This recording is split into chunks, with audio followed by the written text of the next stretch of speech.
वो तो बिट्रेयल के बारे में है और दिल टूटने के बारे में है।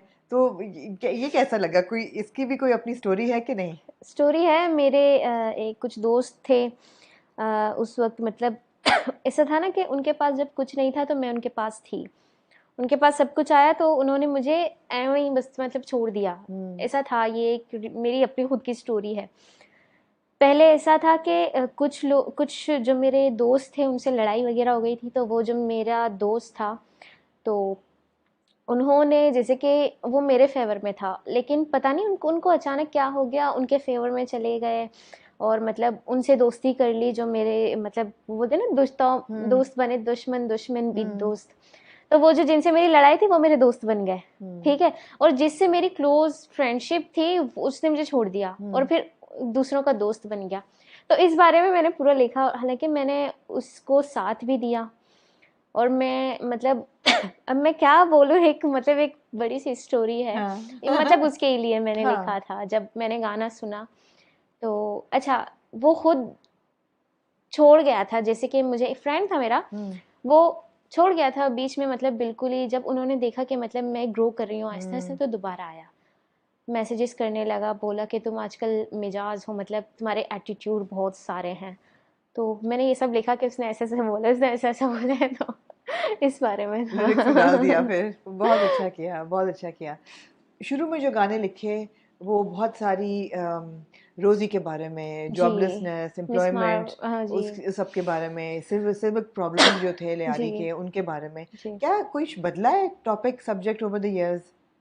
आप जब खुद लिखते हो जी, तो जो पहले जिन चीज़ों पे लिखते थे, क्या वो चीज़ें अभी भी एग्जिस्ट आपकी ज़िंदगी में, बिल्कुल करती उतनी ही हैं। इम्पोर्टेंस रखती हैं या बदली हैं चीज़ें? उम, बिल्कुल भी बहुत करती हैं, मतलब बहुत इम्पोर्टेंस रखती हैं। बदली कुछ भी नहीं है ये हम्म। चीज़ें। मैंने आपको बोला ना कि मैं अब उन गानों को इस तरह बनाऊँगी कि लोग इसको एन्जॉय भी करें हम्म। और उसको समझें भी। हम्म। तो मेरी कोशिश अपने लिरिक्स में ये है कि मैं अभी देखें ओल्ड स्कूल टाइप बीट में हम लोग रिवोल्यूशनरी ट्रैक्स बना सकते हैं, लेकिन मैं उस रिवोल्यूशनरी जो ट्रैक है उसको फंकी टाइप बना रही हूँ, हम्म। ताकि लोग मतलब बार-बार उसको सुनें। बिल्कुल।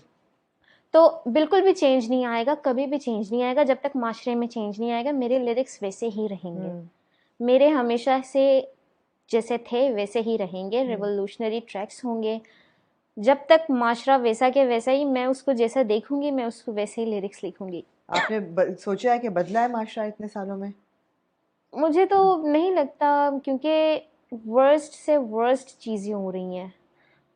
मतलब हर कोई अपने तरीके से क्राइम करने के बारे में हम्म। सोचता है, हम्म। तो बिल्कुल और ज़्यादा ख़राब हो गई हैं हम्म। चीज़ें, मुझे जैसा लगता है।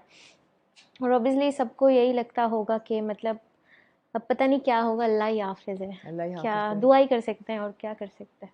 ये बार रोजी आपका एक अर्लियर सिंगल था, एक ट्रैक हुँ, था जो कि ऑफ कोर्स जबरदस्त गाना है, लेकिन फिर वो पहुंच गया मिस मार्वल में। हाँ, मिस मार्वल और वो मिस मार्वल के पहले एपिसोड के जो क्लोजिंग क्रेडिट थे उस पे हुँ, चला हुँ, और लोग एकदम पागल से हो गए। ने कहा हाँ, वाह, एवा का ट्रैक इधर चल रहा है, एवा बी का, हाँ। जबरदस्त। तो ये कैसे हुआ? जी, तो मिस मार्वल का ये सीन था कि अचानक से वो भी कोक स्टूडियो की तरह हो गया। फोन किसका आया? फ़ोन किसका आया? असल में मैंने देखा कि पीछे हट वग़ैरह इनकी प्रमोशन हो रही है ना, कि मतलब मिस मार्वल में ये पीछे हट आएगा और बहुत सारे गाने आने वाले हैं। तो उसमें भी मेरी ख़्वाहिश थी कि मेरा भी शायद गाना होता इसमें, हाँ। कनायारी ही चला जाता। तो जिंजर शंकर एक लॉस एंजलिस के प्रोड्यूसर हैं, उनसे मेरी काफ़ी सलाम दुआ है। हमने ये वाला गाना पहले से तैयार रखा था कि हम इसको दोबारा जो है रीमेक करके इसकी वीडियो बना के इसको शूट करके रोजी का। जी रोज़ी हम्म। का, उसको हम लोग अपने यूट्यूब चैनल पे डालेंगे। तो प्रोसेस चल रहा था तो अचानक से जिंजर का मैसेज आया कि मिस मार्वल ये ट्रैक मांग रही है। तो मैं खुश हो गई, मैंने कहा यार ये तो बहुत अच्छी बात है। तो उन्होंने बोला 1 हफ्ते बाद ये गाना रिलीज़ हो जाएगा फर्स्ट एपिसोड में। तो मैंने कहा यार मैं मतलब मेरी दुआ इतनी जल्दी कबूल हो जाती है, हाँ। मतलब मैं अल्लाह को इतनी पसंद हूँ। तो पसंद बस हो इसलिए कबूल हाँ, होती है, हाँ। तो बस अचानक से हो गया, तो उन्होंने ये ट्रैक माँगा, हमने इसको रीमेक किया, मेरे नए वोकल्स भेजे उन्होंने, जिंजर शंकर ने इसको रिप्रोड्यूस किया, फिर इसको दे दिया उनको, फिर फर्स्ट एपिसोड में चला। यहाँ पे आप रिकॉर्डिंग करते हो एवा, तो किधर किधर करते हो? मेरे घर में मेरा पूरा अच्छा, एक स्टूडियो बनाया हुआ है तो? छोटा सा स्टूडियो है, उसमें हाँ, मैं कर लेती हूँ अपनी एडजस्ट। रिकॉर्डिंग वहाँ करते हो? जी। जबरदस्त जबरदस्त। तो दुआ मांगी कबूल हो गई। हाँ, दुआ मांगी कबूल हो गई। मेरी ख्वाहिश थी ना कि काश मेरा भी गाना, हालांकि मैंने कना यारी की दुआ मांगी थी, हम्म, लेकिन मेरा खुद का पर्सनल गाना वहाँ चला क्या गया, तो बात है, क्या बहुत बात है। बड़ी बात है। बिल्कुल बिल्कुल। आपने LSA पे परफॉर्म किया मोमिना मुस्तहसन के साथ, जी। और उस वक्त तो आपका कना यारी नहीं आया था, बिल्कुल, और मेरा एक गाना आया था एक उस गाना वक्त। आया जी। था, और नेशनल लेवल पे वो रिकग्निशन नहीं थी। हम्म। तो लोगों ने कहा ये कौन है, बड़ी कूल यार, ये रैपर तो बहुत कूल है हम्म। पाकिस्तानी। और इस पे भी लोगों ने इतराज़ किया कि उन्होंने इंट्रोडक्शन ऐसा दिया जैसे कि हाँ। मोमिना मुस्तहसन बहुत बड़ी, मतलब वो भी अपनी जगह पे ऑफ कोर्स हैं, जी लेकिन जी, वो उस वक्त तो कोई है। जानता नहीं था आपको।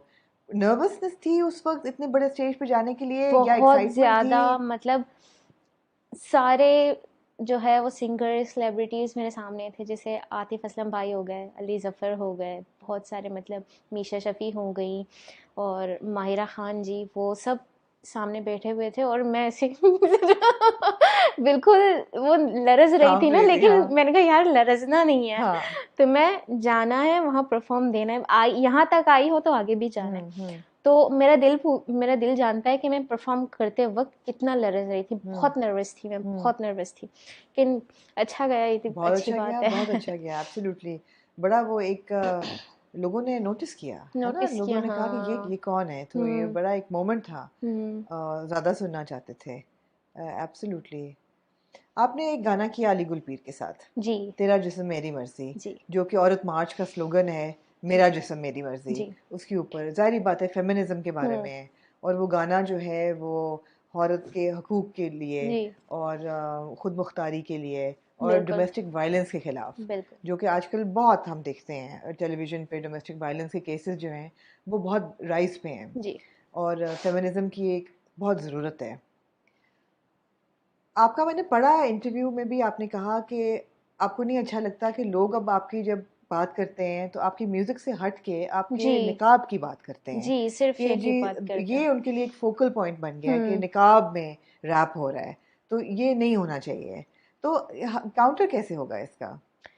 देखिए, अभी मुझे ऐसा लगता है कि लोग जो है वो सिंपैथी देते हैं कि ये यार, ये तो मतलब इतना अच्छा करती है, नकाब में इतना सब कुछ करती, हम्म, नकाब में भी वैसा ही नॉर्मली मैं आपसे बात कर रही हूँ जो आप बगैर नकाब के मेरे साथ कर रही हैं, बिल्कुल। बिल्कुल नॉर्मल है। हाँ। बस ये है कि मेरा चेहरा ढका हुआ है, मेरी आइडेंटिटी बन गई, अब हम्म। इसको हटाऊंगी, लोग बोलेंगे वाह, फेम मिल गया, नकाब ही हट गया। हम्म। तो लोग तो हर चीज में बोलते हैं। अभी मैंने सब कुछ देखना पढ़ना बंद किया है। हम्म। न्यूज मेरे बारे में आर्टिकल्स छपती हैं, पता नहीं क्या क्या, मैंने लोग मुझे भेजते हैं, बोलते हैं यार मत भेजा करो, हम्म। क्योंकि वो ऐसी चीजें डालते हैं उसमें जो मैंने बोली भी नहीं है। हम्म। मैंने कई बार नोट किया है कि मैंने ऐसी चीजें पढ़ी अपने बारे में जो मैंने बोली भी नहीं है। हम्म।